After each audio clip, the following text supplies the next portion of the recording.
Hola, me llamo Verena García y tengo 16 años. Tiene a mitad y el otro tiene agua. Entonces, menos mal que Y no le te tocaba caiga. a ella, fíjate. Estoy dentro lo de grave. Empecé a toser y desde octubre no he dejado de toser. Aparte de esa, tengo otras secuelas como muchas más personas, como dolor de cabeza, mareo, inflamación articular y otras cosas que van saliendo.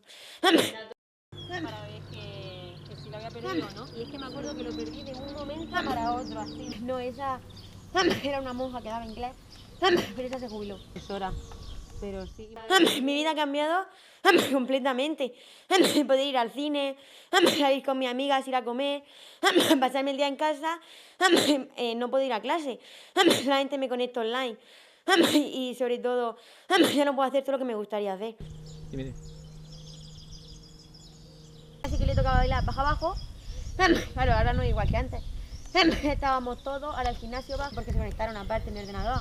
Sí. Pues